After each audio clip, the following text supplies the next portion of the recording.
lw'ekisa kya Katonda. Katuweyo okusaba.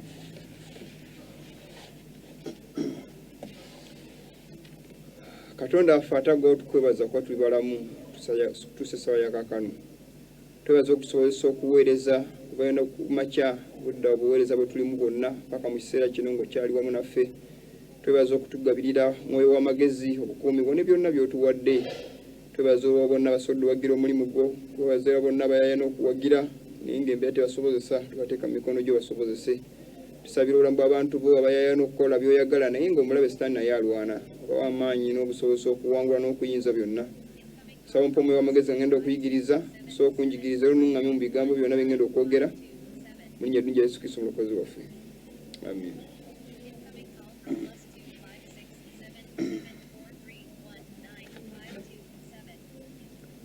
Poza abaana ba Katonda mbebaza kubanga musobodde okubeerako ku pulogulaamu yaffe ennungi ey'obunnabbi ne mubeerako okuyiga ekigambo kya Katonda. Nsanyuka kubanga nfuna omukisa buli ssabbiiti okujja mu maaso gammwe okubabulya ebigambo bino nenkwadde nga bibeera byakuwagaanya kufuba kulaba nga pulogulaamu eno egenda mu maaso naye neebaza Mukama alatulekeredde olw'ekisa kino okusaasira kwe abaddewo n'agabirira mu ngeri ye nga bw'aba asobodde era bw'asiima. Mpozi nja kuba nga ntandika ekyokuyiga kino eno twakoma omulundi oguwedde nga tuyiga ku nsibuko y'Obusiraamu naye nga sina kugenda mu maaso na kyakuyiga ekyo ekyamazima akadde ko tulina katono ekyo nja kibagamba entakera twandibadde kisoboka nga twandibadde tufuna n'essaawa 2 ku ekyokuyiga kino bwe mbanga nsoseza ebigambo by'okugatta enzikiriza pulogulaamu za Sandere ezigenda mu maaso yakadde mbasimireko mu 2000 awo wa ebintu bino ebigambo byakolezesebwa ne kati current events ezigenda mu maaso okulaba nga tubikwasaganya n'okulaba nga tutegeera ebigambo bino nga bigenda mu maaso naye obudde butulemesa okulaba nga tubako kye tukola naye mbadde nsaba gwali awo ng'olina omutima gwonna ogulumirwa omulimu guno eno okuwanjaga kuno n'eddoboozi ery'okwegayirira lyembawa nga mbasaba mwogire omulimu gwa Katonda.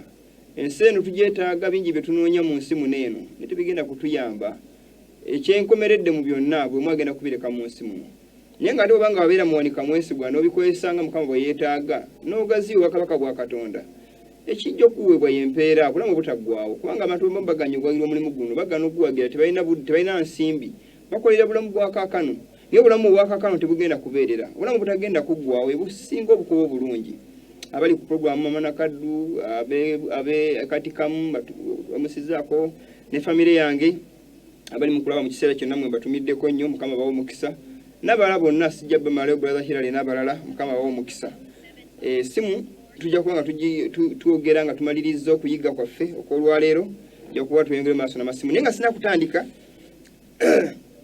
waliwo ebigambo ebimu mwanyinaffe Waiti yawandiika n'agamba nti singa Yesu Kristo omuntu omu yali ow'okulokoka okufuna obulamu butaggwaawo yalize n'afa ku lulwe.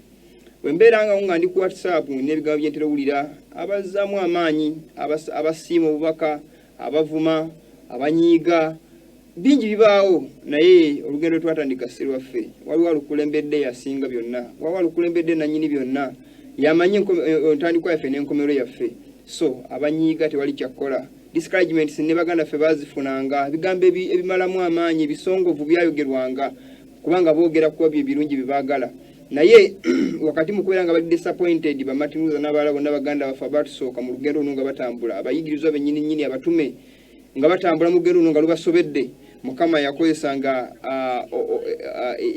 yakolanga ebyekisa n'abaako abantu ate be yaleetanga abalimu empisa etya Katonda empeka etya Katonda ne boogera ebigambo ebizzaamu essuubi ne bibazzaamu amaanyi olugendo lwabwe ne luddamu ne lubeera revived ne luddamu amaanyi ne beeyongerayo so discouragements ne gundi what is comforting impitirivu zigenda kujja ate era byonna birina kubeera kasavu kanyama nga batera okwogera naye byonna ffe kino okukola oba discouragements zokka oba bigambo comforting nga byokka we have to press forward.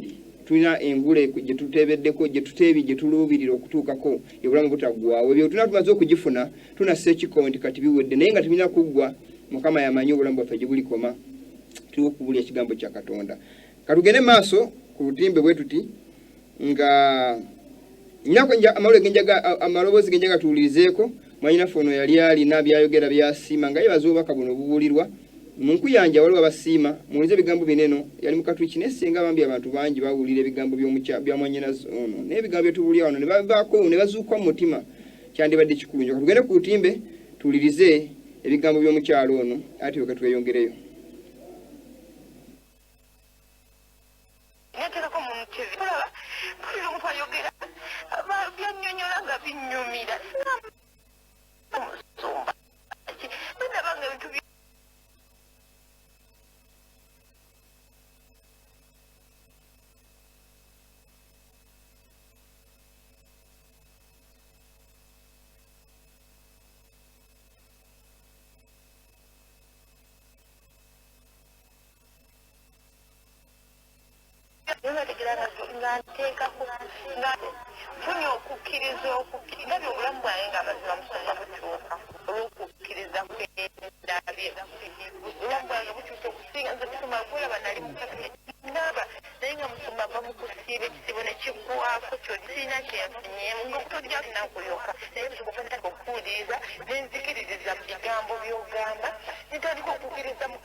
Lwa kisaakye yakoze okwagala kwe atuwulidde kye tulina okukola atulaze ekkubo ery'amazima nebaza mwannyinazo sijja kumwogera mannya si kyekikulu naye mulidde ebigambo bye sijja kubiddamu naye Mukama nga bwaliwo ekisa akozesa abantu bala bangi nnyo bazuukuke bave mu tulo babeere nga mwannyinaffe oyo n'okusingawo bagobere ekkubo ery'amazima olunaku lwenkya tugenda kubatiza abaliredde okubatizibwa muyinza okunkubira ku ssimu enamba eyo nga maze okuva mu studio eza ministry tuba nga tusobola okukola enteekateeka ennungi ey'okubatiza mbasaba mukozese enamba ezo mutukubireko tube nga tusobola okukola puroguramu ennungi ey'okubatiza abantu ba Katonda so yeye enamba enkya tugenda kuba tubatiza olw'abanyinavuzi abalirwedde okubatizibwa ate ne baganda baffe abalirwedde okubatizibwa so tujja kuba tukola omulimu ogwo olunaku olw'enkya mpozi nga ngenze ku lutimbe tujja kudda ku lutimbe tugende twogere mbasomere ebigambo bino tuke tweyongereyo mutawono otwolekedde katugere ku lutimbe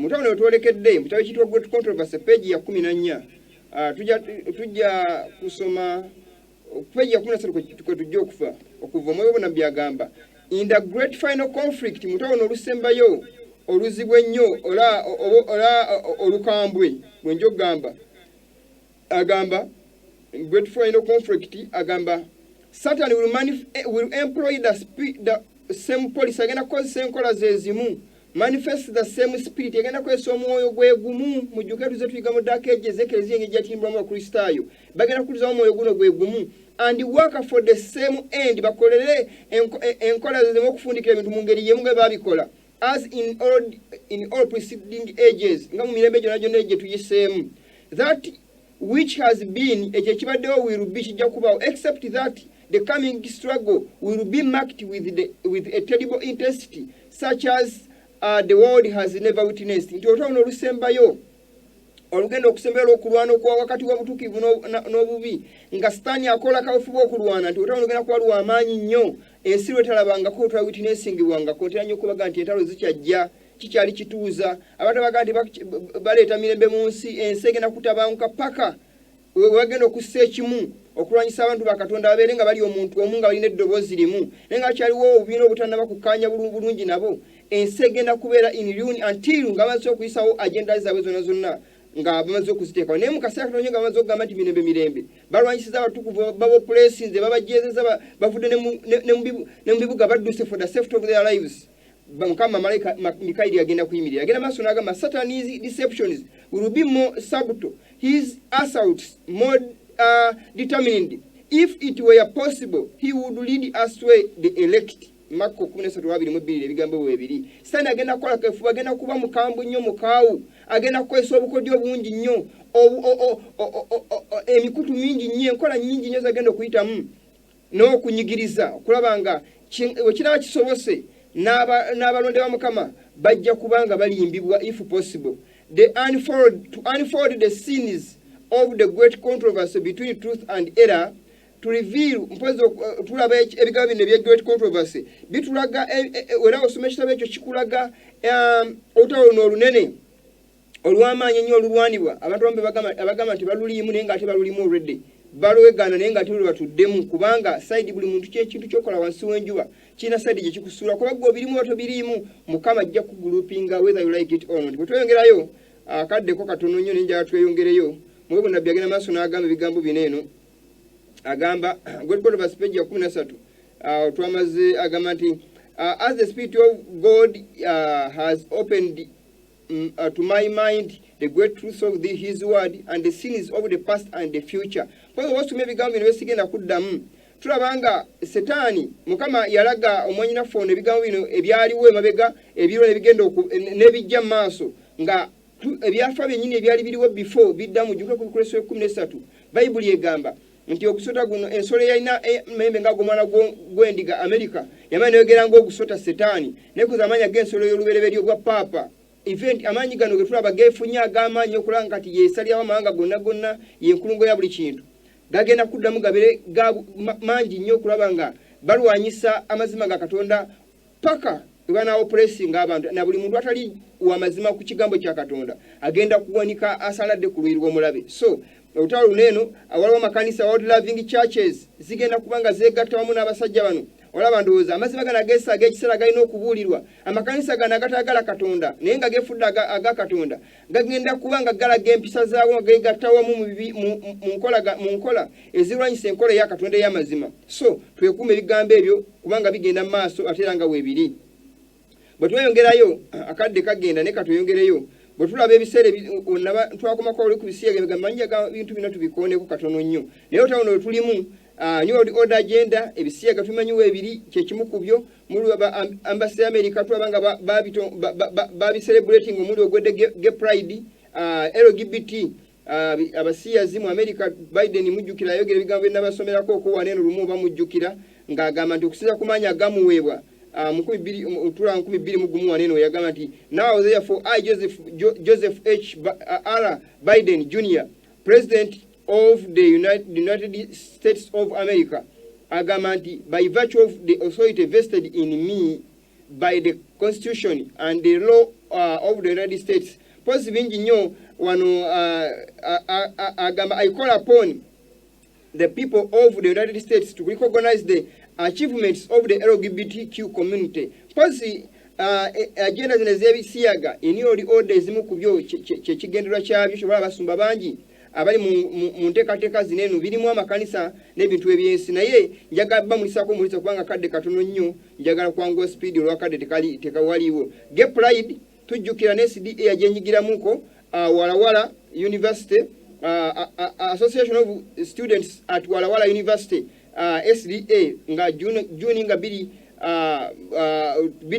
mu gumu betaba mu celebrating ebisiyaga abasiyazi be ba celebrating mu America Gay Pride omwezi ogwo sawa balangirira era ebyaliwo byali bingi nnyo batupangisa tent muziraba Walawala University SDA mu kataba kate fulcrum byafuluma ebintu ebyo. Naye mpozi mulaba ba celebrating ebisiyaga mbalagema amakanisa agegassa wamu kulaba nga agenda zigenda maaso ACD of General Conference eno university yaabwe naye abaana banene bakola ebintu ebyo bikola tebali abagamba nako kubanga abakulembeze kye bali mu kintu kineno era bigenda maaso nga babiraba babisupportinga. So associate students host Gay Pride event on school property kubakyaza abasiyazi nga nabagamba akabiina kebayita kinship akabiina kebayita kinship kabasiyazi akabiina kaneno ka promoting abisiyaga within the organization. So enkola zino ez'okuva ku nkola ya Katonda ezasodomu okuyingira mu bifo kya Katonda abaddawe w'ekitiibwa mu nsi mu ebiri makanisa mu ebiri bigenda mu maaso agenda zino zitambula nga abantu amu balinga batalaba naye nga bigenda mu maaso baganda bange. So ebintu bino nga ebitambula nsaba baganda bange muzuukuke. Stand tatudde omulimu gwe yagukola teyeebase ya kuisa bo bebase te progressing spiritually era bekutenye ku bibiina bino nga bagamba kanisa ya Katonda y'amazima. However much bala obukafiri n'obujjemu bugenda maaso tebibakwatako bekigendero ekiri kimu ekinyuza ekikulu kasabira n'enkolagana amu n'abantu enkolagana n'ensi kasitenywera eya Katonda n'abantu enkolagana yaabwe ne Katonda si ekikulu abantu bagamba Katonda alisasira gwali saside naye Mukama si bwakola baganda bange Katonda ayina principles kwatambulira. So agenda zino order yatuliza amaloboozi ganeeno Tyoke tweyongereyo kubanga kikulu nnyo okuba tuli ebigambo bineno ngaye mugenda okubiwulira ne kumbeko ebigambo mbalago katono nnyo muulize nnyo ebigambo bineno ku mugendo guno ogenda maaso okukutabya enzikiriza okugatta enzikiriza zonna awamu kya agenda gye baliko mugiwulirize bulungi. His words unite us. For the first time in history, the Pope opens his doors to address the questions and issues we face together as a leader whose faith inspires the world. I have the distinct honor of presenting to you Pope Francis of the Holy See. Buonasera.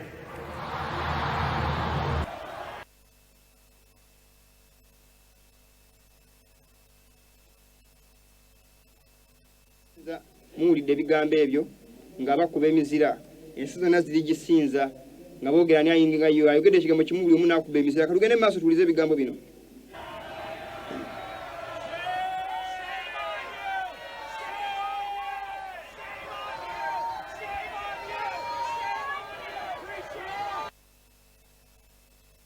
Ezikiriza zonna zibiteekamu ekitiibwa SDA tumaze obbiraba mu General Conference SDA nga abasiyazi babaaniriza mulaba ndowooza neno saidi y'abapapa naye obusiyaga gyebiri byanirizibwa tugende maaso.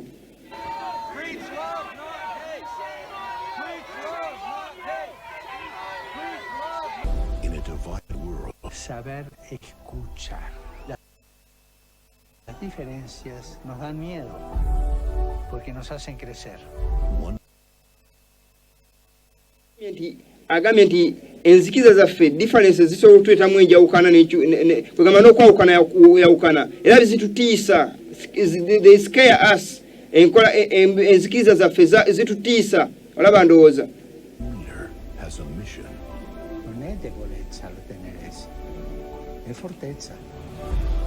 Agambye nti mu bunafu oba mu kubeera tenda mu kubeera abakakamu nti mulimu amaanyi, so mulayinza okulaba amaanyi mulaba nga abasaaga naye mulaba papasi eringanga eri humble ne bagambye that is their strength. Bwatu yabagambye it is their strength. Olaba nga abawombeefu nyabo ge maanyi gaabwe. Katuyongereyo. Us together.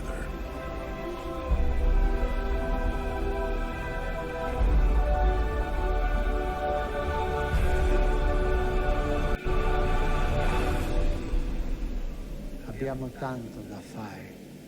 Mwede bwagambye they have so much to do. Balina bingi by'okukola. They have so much to do. So much to do. Muwulize nnyo ebigambo bino. So much to do.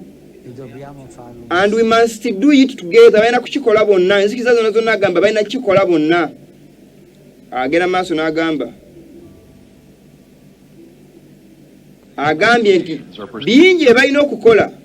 Naye ekyenjawulo nti mulina bikola mwenna. Buli asse ekimu wamu nabo. Abeetabye awamu nabo bagambye nti mulina kukikola bumu mwenna. So much to do. Balina okukola ebintu bingi nnyo. Ebintu bingi ebyayanira okukolebwa enteekateeka za New World Order. Agenda zigenda maaso. Naye bagambye mulina kukikola mwenna. Tasobola kukikola nga bali bokka. Bagezaako kukikola nga bali bokka byagwa butaka batimbula abakristaayo bangi nnyo naye nga bwe batta abakristaayo abalala bagolokoka. So bagenda okulaba nga okugyayo enjala opening tumaze okukwala mikwano bantu bano bafuula mikwano gyo tosobola kulwana lutalo luno. Kale bagenda kuddira amaluddiini gonna bagatadde wansi wa mbuleera zaabwe nga bali wamu. Then abanaddiini bennyini amakanisa mubadde mukuŋŋaanira agava edda ku mazima naye nga gamaze ne gaddevayo official okwegatta n'obulabe bwa Katonda n'omulabe wa Katonda.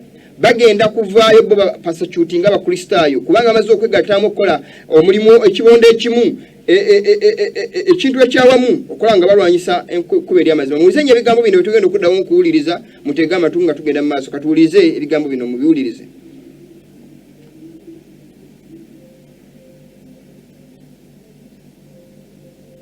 Pursuing the development of a one-world religious organization.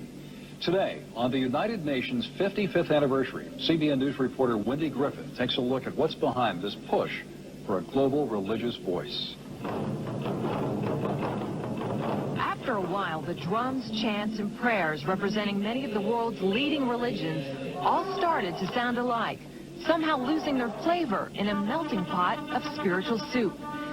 Nga mukyali katono omukyalo oyo agambye nti enzikiriza zino eno ez'enjawulo zitandise okusoundinga engeri y'emu ez'amaanyi nti they sound alike.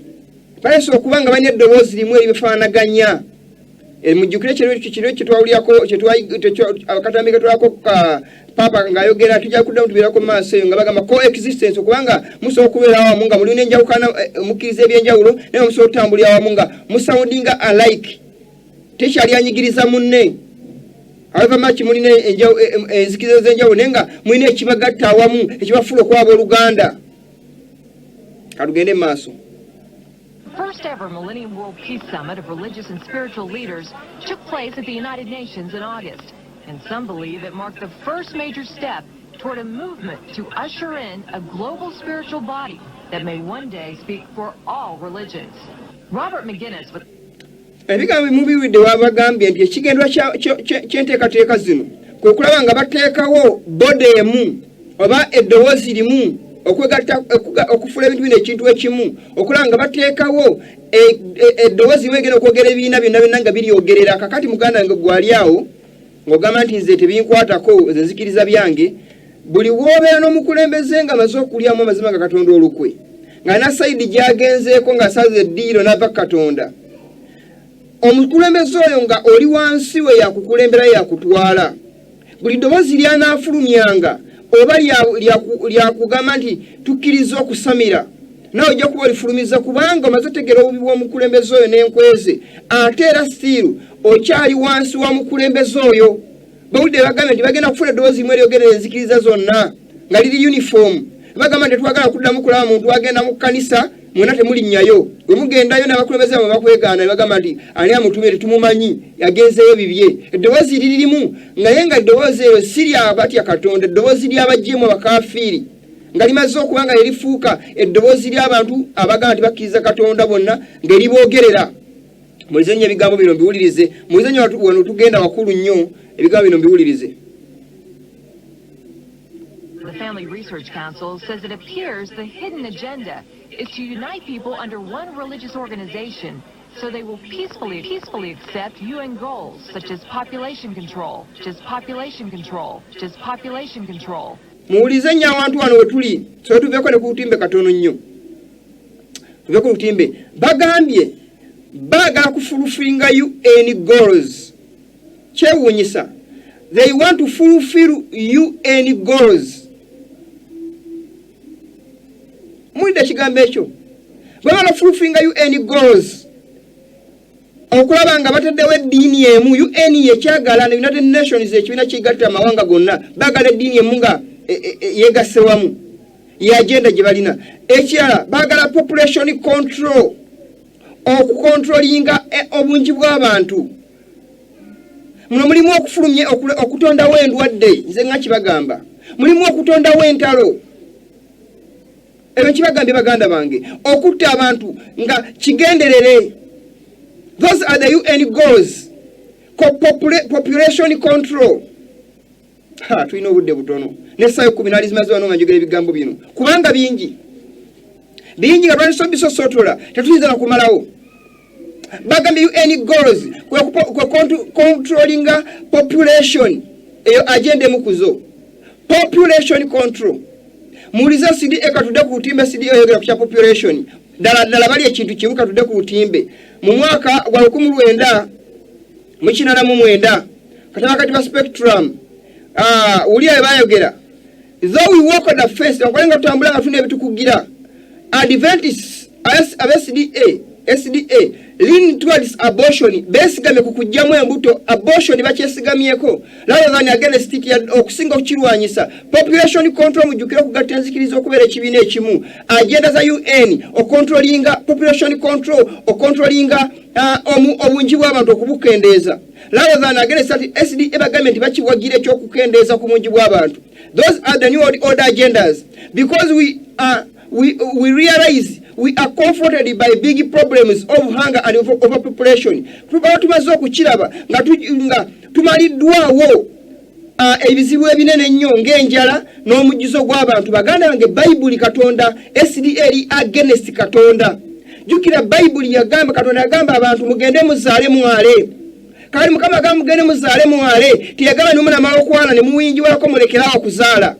Eyo agenda ya Katonda yagamba nti mugende muzaale mwale. SDA gambye nti population control general conference gyenjogerako population control bagisupportinga abantu enjala nyingi ate n'abantu bangi omujjuzo mungi nejjukira abantu bagamba nti enjala nyingi because many people are selfish. Oli bwafuna ekyokulagala kiri yekka bwafuna ekyokulagala yekkuse yekka bwafuna akalungi akabeereko yekka tebaagala kusharinga.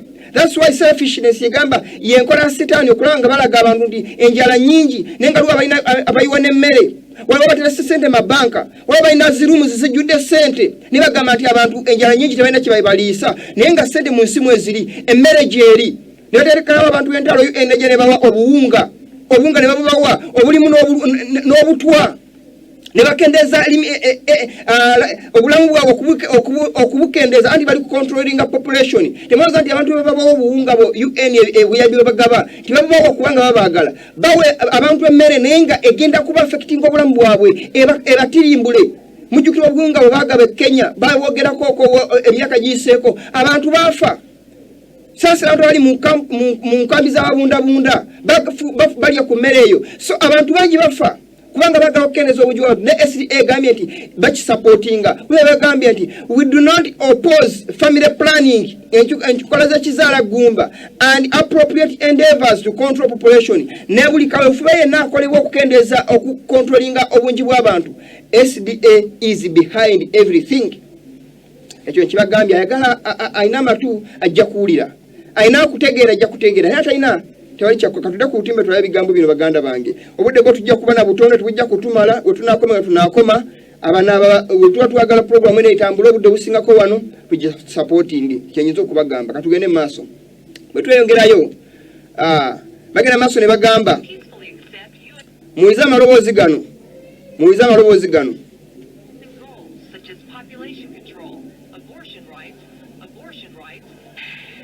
Muyize n'ekigambo kyakiboogedde population control, bagambye abortion rights, eddembe ly'okugyamu embuto. Abortion rights, eddembe ly'okugyamu embuto. Buli kantu akali muneeno njaga balaga nti SDA kali mabega eri wansi wa general conference noting ekigambo ekyo. SDA under general conference or SDA of general conference, na buli muntu ali wansi w'ekibiina ekyakkiriza mu basajja abo ba general conference oli party ku bino agenda zaabwe ze batwala mu maaso. Gwagamba nti wali kitundu ku bantu nga be bakulembezeebo oli wamu n'agenda zino UN agenda, population control, abortion right, eddembe ly'okugyamu embuto.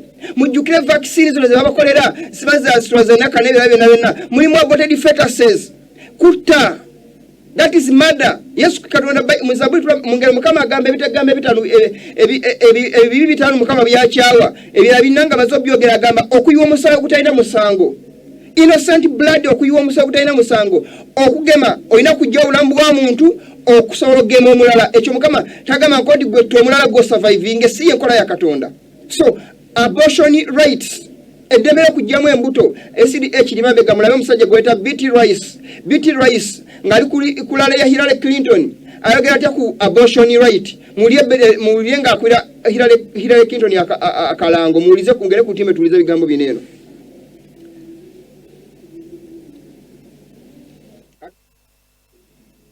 Who's going to protect women's right to choose? Who's going to make sure that women are treated fairly and that can have a fair, free, legal abortion if they choose to?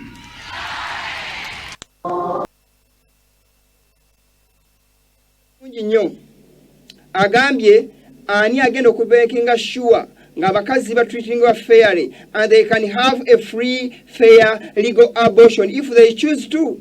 Mude nga baddamu ndi Hillary. Ne mujjuke that is new United Nations new order agenda or goal, one of their goals.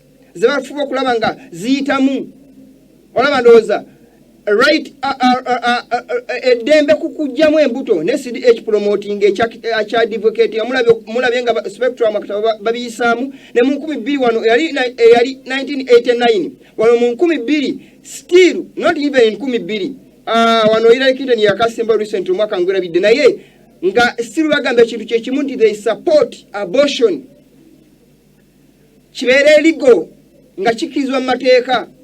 Nga bonogenda mu ddwaliro bakujjanjaba omusujja, nga bonogenda nga bagamba nti eddwaliro libalikoledde abakazi abagala okugyamu embuto. That is obwaligo boogera kumosanga nti eddwaliro lya magumba no lya mannyo naye nga lyo jalisanga nga ddwaliro lya kugyamu mbuto.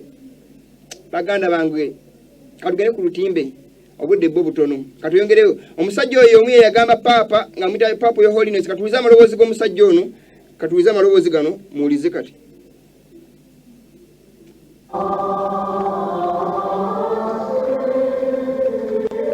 Pope, Your Holiness, your historic visit to St. Louis, Missouri has served as a catalyst in the creation of this program, and it transforms your presence into a lasting legacy for our region. Today, we present to you this proclamation announcing the creation of Faith Beyond Walls. Announcing the creation of Faith Beyond Walls. Your commitment to improving interfaith relations has fostered an environment wherein the spirit of collective faith positively action can thrive. In addition, we also present you with this banner, the emblem of faith beyond walls. Mulize ekigabo by'omusajja oyo agambye nti Associate Papa Your Holiness amaze kimuyita n'agamba nti bamuwadde bbaana eyo binyo byayogedde nti Papa akoze kafu okulanga agatenzikiriza naye agambye nti amuwa bbaana eyo as the emblem of faith beyond walls akabona akalaga okukkiriza okusukka n'ebisenge mujjukire abadvent tukimanyi bulungi ebisenge ebyogerwako these are God's 10 commandments, these are the walls. So ebisenge emblem eraga okukkiriza okusukka ebiragiro bya Katonda makulu nti nga enkola ze batambuliramu besisuka ensalo z'ekigambo kya Katonda.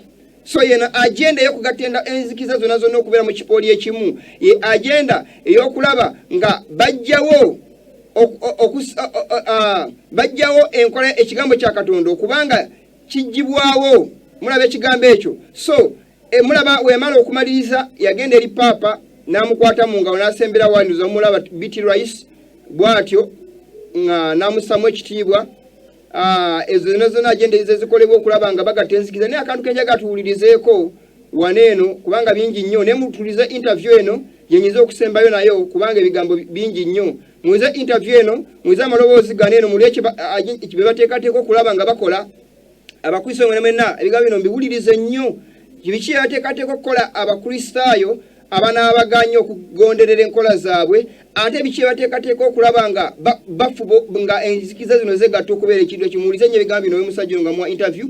Omusajja ono ayitibwa Tony Blair mujja muwulira ebigambo nga abyogera ebigambo bineeno wano mu 2000 ng'ayogera ebigambo bineeno ne mujjukire mu 1888 waliwo Blair Bill yajja mu Parliament ya America nga baagala okuyisa National Sunday Law mu 1888 niye mukama n'ayimiriza enteekateeka ezo n'azirinnyamu eggere tezasobola genda maaso okutandikawo Lord's Day Alliance ne bagitandikawo mu 1900 ndowooza ye wati webagitera 1898 ngebaze ogwa obutaka 1888 okutekawo National Sunday Bill ebagyeta ne bagiriyectinga ne mukama yakola enteekateeka Bill neegaana. So babulaye b'ekiseera ekyo mulaba Blair Bill gye baleeta neegaana kati wano tulaba Tony Blair ebigambo byagenda okukozesa mubiwulirize nnyo bikulu nnyo tubiwulirize ng'ayogera muwulize nnyo ebigambo bino katutandike. New Age agenda. Talk about this faith foundation. The idea, and correct me if I'm wrong, the paraphrase is basically to bring people of different faiths together to solve global problems like poverty. Given the fact that so many conflicts in this world have been based on religion, how do you feel that religion now can bring people together in this critical time? Well, that's a good point. I mean, it's precisely the reason for having the foundation.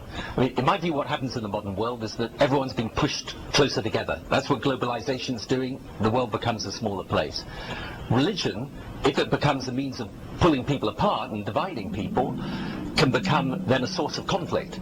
I'd like religion and religious faith, people of different faiths, to work together in peaceful coexistence and make religion a source of reconciliation and a source of peace. And to talk to one another. What we've got to do, both in our foreign policy, but also in things like this faith foundation, trying to bring people, Muslims, Christians, Jews, other religious faiths together, we've got to create the circumstances in which those people that believe in a modern future for that region succeed, and those people who are the extremists are put into retreats. Faith foundation, trying to bring people, Muslims, Christians, Jews, other religious faiths together, we've got to create the circumstances in which those people that believe in a modern future for that region succeed, and those people who are the extremists are put into retreat. And those people who are the extremists are put into retreat.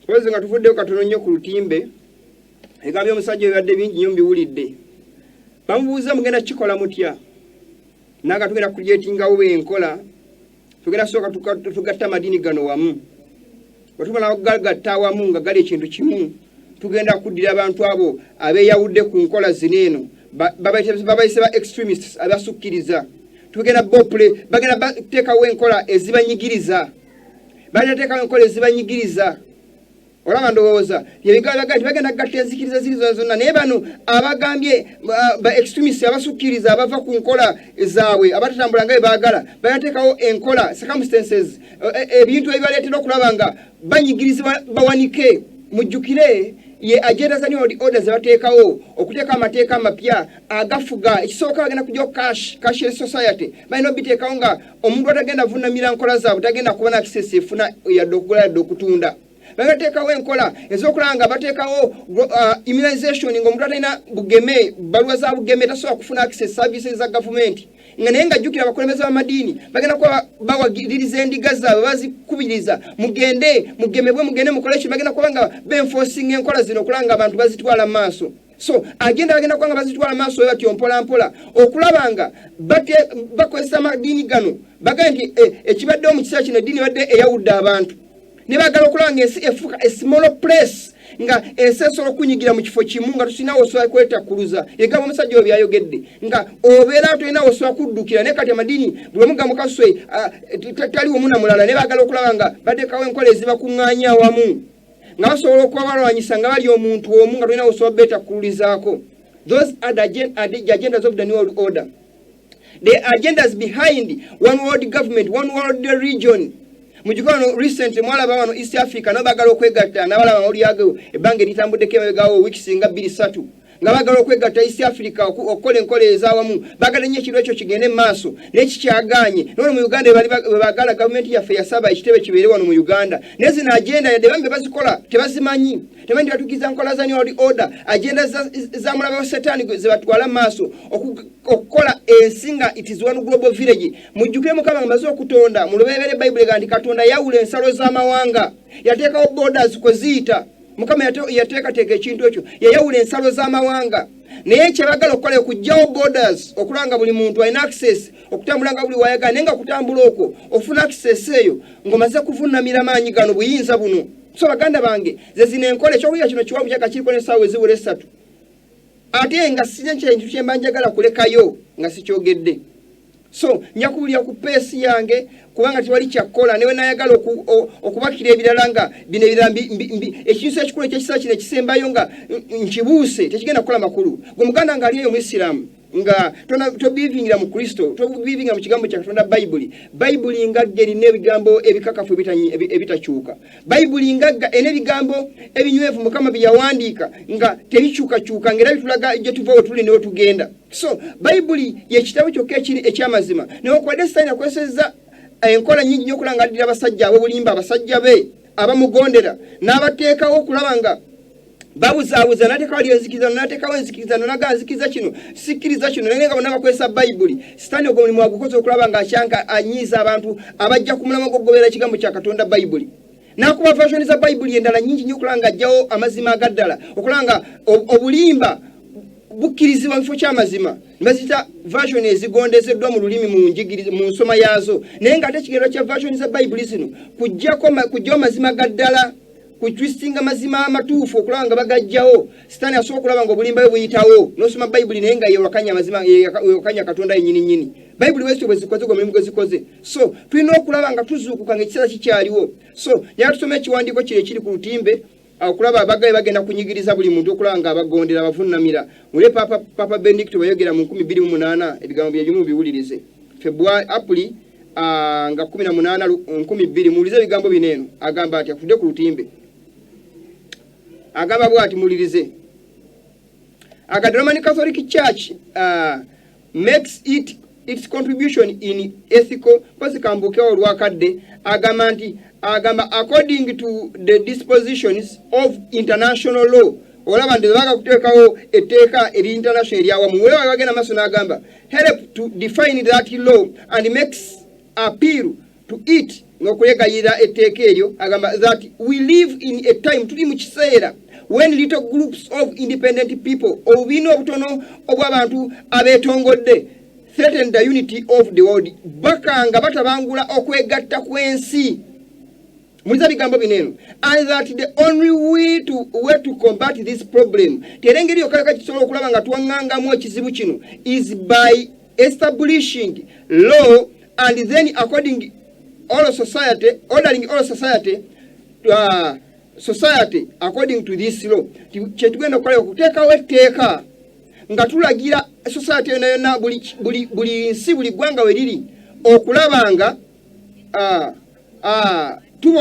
tubalagira okugoberera etteeka lineeno nga bonna bye batambulirako ordering the society according to this law. That is the new world order agenda. One world government, one world religion, one world currency.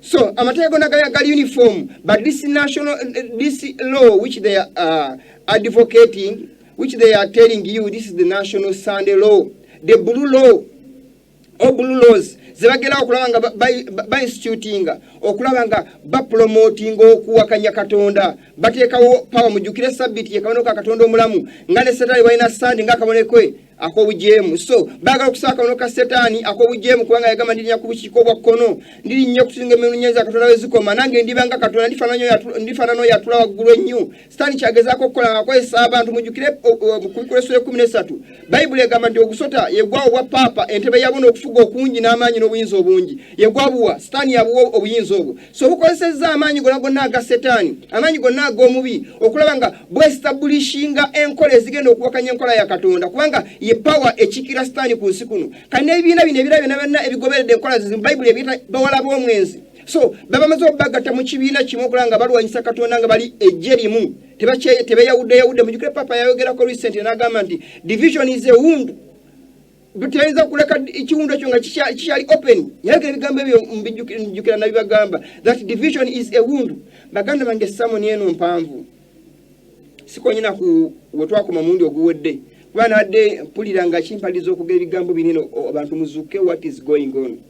So there kubawa current events kubanga obudde tebusobozesezza ne buli muntu alina omutima ogwagala amazima ga Katonda wagira program eno egende maaso abagala okubatizibwa enkya mbaniriza wamu n'abooluganda abalala tubaniriza okulanga mubatizibwa okukkiriza amazima ga Katonda nga manyirazo ono eyagambye nti yava mu kizikiza yeebaza Katonda ku lw'obulamu ku lwa message eno eyabuulirwa. So n'abalambakowoola mbegayire baganda bange mujje mukkirize Katonda lyekkubo lyokka erizotuwa emirembe gy'enkomeredde muve kubira ebintu eby'ensi byakaseera biggwawo tebirina kye bigenda kubeera ndi muve ku kwagala emikwano egy'ensi okubuulira enjiri egenda okubaleetera okusiimibwa mu nsi muno si ekigendera kyatutondesa mu nsi muno ekigendera kyatutondesa kugulumiza Katonda waliwo pawe erwanyisa Katonda vayo gy'ataki ng'ogirwanyise Katonda agulumizibwe mu byonna obulamu ne bunaavaawo gw'olwanira ye nannyini bulamu ajja kubuzaawo njagala tufune ku masimu matono nnyo sobola okulanga tufundikira pulogulaamu eno kubanga kadde kampeddeko fundikire n'ekiwandiiko nga tufuna amasimu ekiwandiiko ekyo Benedicto yakiwandiika yakyogera Friday mu New York nga Benedicto okuno mukaga New York Times New York yakyogera Friday nga April 18 18 nga 18 April 28 oyogera ekiwandiiko ekyo nga balina agenda z'okulwanyisa abantu ba Katonda. Tujja kufuna ku simu ku lutimbaawo sobola okubanga enamba y'essimu y'omugiraba ali ku simu ng'agamba alo okadde tukatuweddeko katulina Katonda. Ali ku simu alo enamba y'essimu yo bagitaddeko muganda wange John Bosco Bambi ajja kukozesa essimu za studio enamba eri mu radio awo wakati w'ekigambo subscribe. Alo alo sebo kwagadde nnyo mukama wange ndi ku TV. Amina mukama yebazibwe sebo. Bampita mwami wa mala Steven Mbeera Bulenga. Msanyiso okuwuliza sebo. Message gyogedde njagadde nnyo era ne message gitiikize entuufu. Mukama agulumizibwe sebo. Mukama akuwa omukisa naawe sebo. Era ngenda kwongera gifollowinga. Amina. With the time ngenda kuwa message. Mukama agulumizibwe sebo. Webale nnyo sebo. Amina. Mwami Lutaya nkutumiddeko neighbor wange mukama akumusobera kubeera ku program ng'olaba nkutumiddeko n'abeewo bonna mukama bawo omukisa. Bala bangi nnyo. Hello sebo. Webale program sebo. Amina sebo mukama yebazibwe sebo bali kulaba. Webale kutugula maaso mukwano. Mukama agulumizibwe sebo nange nsiima mwe bali kubeerako mukama akuwa omukisa. Hello Hello. Hello, Sebo. Yes, Sebo muganda wange. Webale kuweereza Musumba. Amina Sebo, webale kuwuliriza na kulaba Sebo. Amanya nkojjo Dennis Rugazi. Muganda wange nkuwuli webale kubeerako. Bambi webale kutuweereza tusiima nnyo tuli wano era tukuŋŋaanye tulaga obuweereza bwa Mukama. Amina Sebo, webale nnyo webalire ddala kuba Sebo na kubeerako. Bandabire bonna abo. Kale Sebo. Amina Sebo. Hello. Hello. Hello, Sebo. Yes, Sebo. Sebo, tubuuza. Yes, Sebo. Tubuuza nti nombo tusobola okuddayo ekireka ne batubatiza. Situli kireka naye mukono okubatiza gwena kubeera mukono. Ayagala okubatizibwa emukono enkya jangu kumanyira okubatizibwa olunaku lwatwalwadde lwakubatiza abali wiringi okubatizibwa. Bw'otuuka emukono ojja kukuba ku ssimu eya ministry tujja kubanga tusobola okubanga nkulagira tugenda okubatiza. Mukama akuwa omukisa Sebo. Hello. Hello.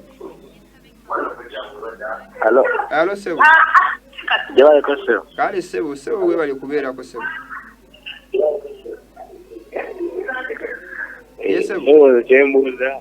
Sebo. Hello. Hello. Bami buuza akadde tulina katono. Webale kuweereza Sebo. Kale Sebo webale kubeerako Sebo. Hello. Hello. Hello. Hello. Yes Sebo. Oba nyabo. Ostan Sebo. Mulungi Sebo, sibeera Sebo. Badde mbuuza. Sebo. Impi. Wajatuka kasali ga Bible nga baziganye okubeerawo mu EDC.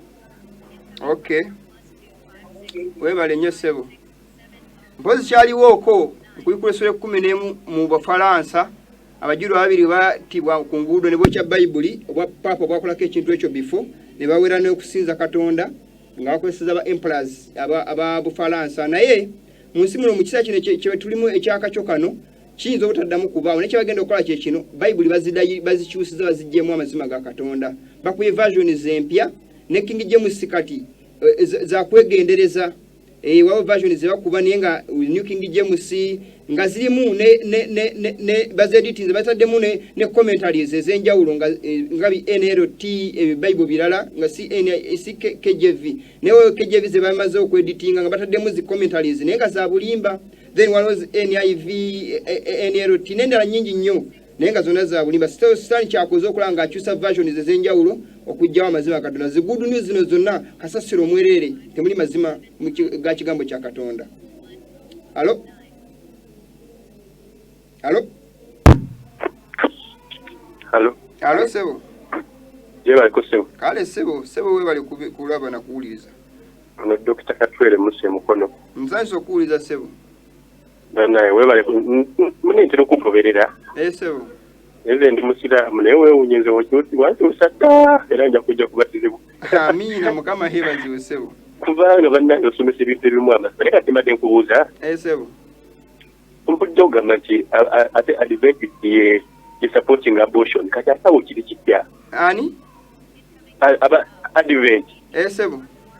Ye supporting abortion nti naye oba ontangaaza kiri kitya? Sebo kati kyengambye muganda wange nti ebiina nga bimaze okwegatta awamu era waliwo obwadivent bwa mirundi ebiri kino nyamu kitegeere waliwo obwadivent oli wansi wa general conference n'obwadivent obuli ku musingi ogwasooka ogw'amazima abo bo bantu abatagoberera general conference na nkola zaayo n'agenda abatali wansi waabwe batabasupportinga mu ngeri yonna yadde okurecevinga orders okuva ku general conference n'ebiina ebirala byonna byonna bema ndo okwegatta mu kibiina ekigatta enzikiriza zonna kati bonna boogeza eddoboozi limu ez'okulanga watu balina order agendas kati mbadde mbalaga ebibiina ebisupportinga abortion n'enkola endala zonna General Conference of SDA abortion is supporting ebisiyaga bisupportinga n'ebirala bingi nnyo n'entalo bazisupportinga kubanga bagambye nti enkola zonna gavumenti ziyinza okuyitamu oba zibayinza okuyitamu okulanga bakendeeza ku mujjuzo gw'abantu bali mabega wa nkola ezo so ekyo kyo mbadde mngambe muganda wange so naye nsaba akoppe ku namba eyo abalina ebibuuzo ku WhatsApp mbeerako so okubanga twongera okuwuliziganya naye okusinga telegram kwensinga okubeera telegram eyo bw'oba ng'ogezeko kuliko ne video zino ziteekako munange ne tubanga tusobola okuba nga tuziraba zimutasodde kulaba n'endala zonna enkadde ngenda za uploadingako mpolampola ku gurupu eyo bw'ojja nompa mu WhatsApp nkuwa linki eyo n'ogenda direct ku telegram oyinza n'okunumba ku telegram direct nemba nga nsobola okuba nga nkuwa ebigambo bino bannanga obudde buweddeko mikwano gyange akadde abakuba amasimu muli bangi abaagala okubanga mubuuza ebibuuzo muli bangi naye obudde buweddeyo naye ku Tuesday ku makya ssaawa 2 ngenda keerako ne muganda wange Sam Kakande era naye mutumiddeko nnyo mukama bakuume mbeere bulungi tunawuliziganya ku Tuesday ku makya Katonda w'ekisa bakuume mweraba